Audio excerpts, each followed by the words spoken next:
जैविक प्रक्रियाएं, नियंत्रण एवं समन्वय। सभी सजीवों के शरीर में विभिन्न प्रकार की जैविक प्रक्रियाएं संचालित होते रहती हैं। तो इन जैविक प्रक्रियाओं के बीच में, चाहे वो स्वतः चल रही हों या एक प्रक्रिया के चलते रहने से दूसरे का बंद होना हो, इनके बीच में सूचनाओं का आवागमन होता रहता है। इसके लिए इन जीवों के शरीर में कुछ ऐसी व्यवस्थाएं होती हैं जिससे किसी निश्चित समय में क्रियाएं संपन्न होती हैं। मनुष्य में मुख्य रूप से तंत्रिकाओं और कुछ विशेष रसायनों द्वारा सूचनाओं का संचार होता है। तो हमारे मनुष्य के शरीर में सूचना या संचार व्यवस्था किस तरह से होती है? हमारे देश में जो सुश्रुत नामक चिकित्सक थे, उन्होंने लगभग 3000 साल पहले शरीर के कार्यों के नियंत्रण में मस्तिष्क की भूमिका को अहम माना था।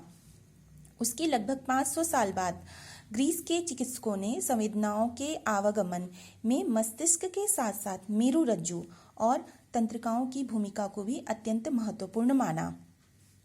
उस समय तंत्रिकाओं के बारे में ये समझा जाता था कि ये मस्तिष्क से निकलने वाली संरचनाएं हैं जो शरीर में संवेदनाओं को ग्रहण करने और शरीर को गति प्रदान करने का कार्य करती हैं। गैलन का भी यह मानना था कि हमारे शरीर में संवेदनाओं और प्रतिक्रियाओं का नियंत्रण मस्तिष्क के द्वारा ही होता है। इसमें मेरुरज्जु सहायक होती है और यह सूचनाओं के आवागमन का माध्यम होती है। संवेदनाओं का वहन करने वाली तंत्रिकाओं पर या तंत्रिका कोशिकाओं पर वसीय कोशिकाओं की एक परत पाई जाती है। अब हम देखेंगे एक तंत्रिका कोशिका की संरचना। यहाँ पर एक तंत्रिका कोशिका या नर्व सेल की संरचना है। यह जो तंत्रिका कोशिका है वो तंत्रिका कोशिकाओं के गुच्छे से बनी होती है। प्रत्येक तंत्रिका कोशिका में एक केंद्रक और कई माइटोकॉन्ड्रिया होते हैं। यहाँ पर एक तंत्रिका कोशिका हम देख रहे हैं, इसमें एक केंद्रक है और कई माइटोकॉन्ड्रिया और अन्य कोशिकांग भी पाए जाते हैं। इसकी विशेषता यह होती है कि इनकी कोशिका झिल्ली और कोशिका द्रव्य का विस्तार अनेक शाखित संरचनाओं के रूप में होता है, जिन्हें कि डेंड्राइट या डेंड्राइट कहते हैं। जैसे कि एक तंत्रिका कोशिका है, इसकी जो ये एक कोशिका का कोशिका झिल्ली है। इसकी जो कोशिका झिल्ली है और इसका जो साइटोप्लाज्म या कोशिका द्रव्य है वह अनेक शाखित संरचनाओं के रूप में होता है, जिन्हें कि डेंड्राइट कहते हैं। और इन शाखित संरचनाओं के अलावा कुछ अन्य लंबी विस्तारित संरचनाएं भी होती हैं, जिन्हें कि एक्सॉन कहते हैं। तो ये एक्सॉन दो तरह के होते हैं, माइलिन भित्ति सहित एक्सॉन होता है और माइलिन भित्ति रहित एक्सॉन होता है। एक्सॉन क्या होता है? शरीर के दूरस्थ भागों तक पहुंचती है। कुछ एक्सॉन में वसायुक्त भित्ति पाई जाती है, जिसे कि माइलिन भित्ति कहते हैं। एक एक्सॉन पर माइलिन भित्ति की कोशिकाएं ऐसे लिपटी हुई होती हैं कि बीच बीच में नियमित रूप से कुछ रिक्त स्थान रह जाते हैं। सूचनाएं तंत्रिकाओं तथा तंत्रिका एवं मांसपेशियों के बीच के संपर्क के स्थानों से होते हुए प्रसारित होती हैं। ऐसे संपर्क स्थानों को साइनेप्स कहा जाता है।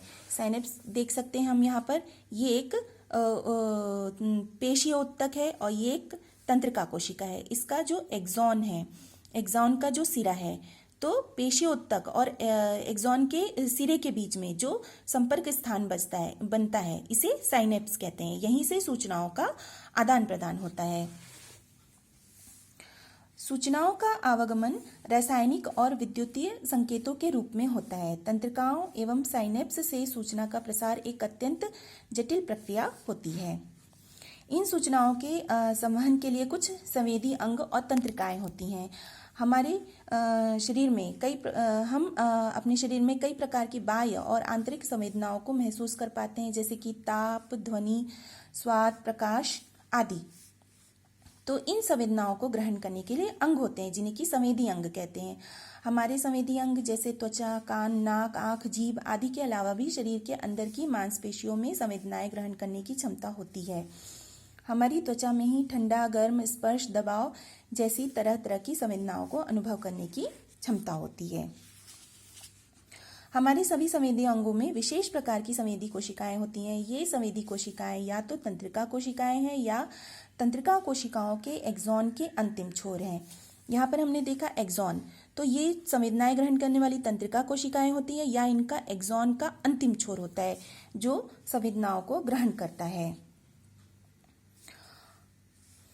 इन कोशिकाओं के एक्सॉन का या तो अन्य तंत्रिका कोशिकाओं के डेंड्राइट से या सीधे मेरुरज्जु या मस्तिष्क की तंत्रिकाओं से साइनेप्स स्थापित होता है या संपर्क स्थापित होता है। मेरुरज्जु क्या है? मेरुरज्जु की संरचना और कार्य क्या है? और हमने देखा कि सूचनाओं के संवहन में मस्तिष्क और मेरुरज्जु की प्रमुख भूमिका होती है। मेरुरज्जु क्या है? मेरुरज्जु मुख्य रूप से तंत्रिका कोशिकाओं से बनी तंतुनुमा संरचना है जो हमारी रीढ़ की हड्डी के बीच से गुजरती है। ये हमारी रीढ़ की हड्डी है। रीढ़ की हड्डी के बीच में तंत्रिका कोशिकाओं की एक संरचना पाई जाती है जिसे कि मेरुरज्जु या स्पाइरल कॉर्ड कहा जाता है।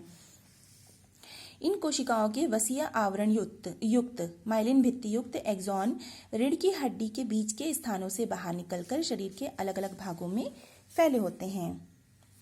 हमारे शरीर में कई प्रकार की क्रियाएं चलती रहती हैं जिनका हमें पता नहीं चलता है, जैसे अमाशय में पाचन होना और रक्त की नलिकाओं में विभिन्न पदार्थों का आवागमन, पाचक रसों का स्त्रावित होना आदि क्रियाएं। तो इस तरह की क्रियाएं जो हमारी इच्छा से संचालित नहीं होती है अनैच्छिक क्रियाएं कहलाती हैं। इसका मतलब यह हो गया कि जो क्रियाएं हमारी इच्छा से संचालित होंगी वो ऐच्छिक क्रियाएं कहलाएंगी। तो कई ऐसी अनैच्छिक क्रियाएं हैं जो सीधे मेरुरज्जु द्वारा संचालित होती है। इनकी सूचना मस्तिष्क तक भी पहुंचती है। यह हमारा मस्तिष्क है। मस्तिष्क क्या करता है? शरीर की क्रियाओं के नियंत्रण में मस्तिष्क की ही प्रमुख भूमिका होती है। मस्तिष्क के अलग अलग भाग से अलग अलग क्रियाओं का नियंत्रण होता है और जो मस्तिष्क है वो मेरुरज्जु द्वारा संचालित अनैच्छिक क्रियाओं पर भी नियंत्रण रखता है।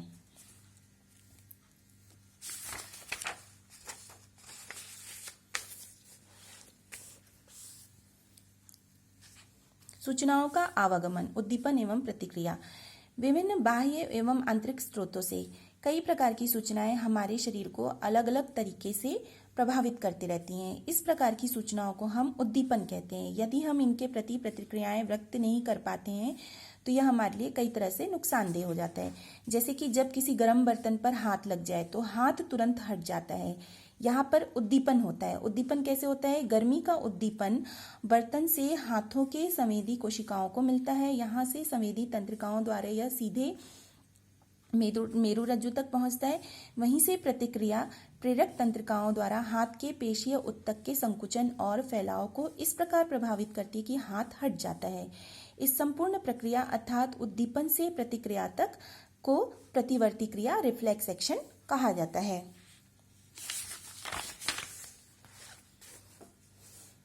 मनुष्य में हार्मोन द्वारा सूचनाओं का आवागमन होता है।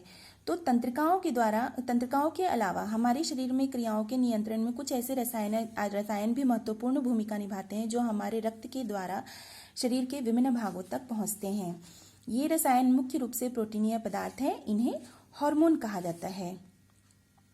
हार्मोन विभिन्न अंगों की गतिविधियों के बीच की कड़ियां जोड़ने वाले प्रमुख एजेंट हैं। जैसे कुछ हार्मोन्स अगर हम देखें तो हमारा जो अग्नाशय है वो इंसुलिन नामक हार्मोन का स्रावण करता है जो कि शर्करा के पाचन में सहायता करता है। इसी प्रकार एक और हार्मोन गर्दन में उपस्थित पैराथायरॉयड ग्रंथि द्वारा बनाया जाता है। यह रक्त में कैल्शियम की मात्रा का नियंत्रण करता है। पैराथायरॉयड के अलावा गर्दन में एक थायरॉयड ग्रंथि होती है जो कि थायरॉक्सिन नामक हार्मोन का स्रावण करती है। और थायरॉक्सिन क्या करता है? शरीर में ऑक्सीकरण की क्रिया को बढ़ावा देता है। कई अन्य हार्मोन्स होते हैं जैसे कि पुरुषों में वृषण और स्त्रियों में अंडाशय ऐसे हार्मोन्स बनाते हैं जिनके कारण किशोरावस्था में शरीर में कई परिवर्तन होते हैं और यह हार्मोन शरीर की जैविक क्रियाओं को संचालित और नियंत्रित करते हैं। तो हमने देखा कि सजीवों में किस तरह से सूचनाओं का आवागमन और नियंत्रण होता है। इसी तरह से पौधों में भी नियंत्रण और समन्वय होता है। पौधों में भी जंतुओं के समान ही कुछ जैविक प्रक्रियाएं चलती हैं और इनमें भी सूचनाओं का आदान प्रदान होता है। जैसे कि छुई मुई का पौधा क्या करता है? छूने से मुरझा जाता है। तो ये भी उद्दीपन और सूचनाओं के आदान प्रदान के कारण हुआ। पौधों में सूचनाओं का संचार मुख्य रूप से कुछ विशेष रासायनिक पदार्थों के द्वारा होता है। ये रासायनिक पदार्थ भी हार्मोन्स ही हैं जो कि जंतु हार्मोन से भिन्न होते हैं। पौधों में उद्दीपनों को ग्रहण करने वाले केंद्र और उन उद्दीपनों के आधार पर प्रभावित होने वाले अंगों जिनमें परिवर्तन होते हैं के मध्य सूचनाओं का प्रवाह होता है। इसके परिणाम स्वरूप एक विशेष प्रतिक्रिया पौधों में दिखाई देती है। और पौधे प्रायः जल, प्रकाश, ऊष्मा, स्पर्श, रासायनिक पदार्थों आदि उद्दीपनों से प्राप्त सूचनाओं की प्रतिक्रियाएं व्यक्त करते हैं। ये सूचनाएं पौधों में उपस्थित विशेष रसायनों के रूप में स्थानांतरित होती हैं, जिन्हें कि पादप हार्मोन्स कहते हैं। इन रसायनों द्वारा पौधों में स्टोमेटा का खुलना या बंद होना, पत्तियों का गिरना, कोशिकाओं में विभाजन का दर बढ़ना, उनकी लंबाई में वृद्धि होना आदि कार्य होते हैं। फलों का पकना आदि कार्य संचालित होते हैं पादप हार्मोन्स के द्वारा। पौधों में वृद्धि करवाने के साथ साथ उसे रोकने के लिए भी सूचनाओं की आवश्यकता होती है। एब्सिसिक एसिड जो क्या करता है, पौधों में वृद्धि का दमन करने वाला हार्मोन है। पौधों की पत्तियों का मुरझाना इस हार्मोन का ही प्रभाव है। तो इस तरह से नियंत्रण एवं समन्वय से ही एक कोशिका से लेकर बहुकोशिकीय जीवों के जो जैविक कार्य हैं वो सुचारू रूप से संचालित होते हैं।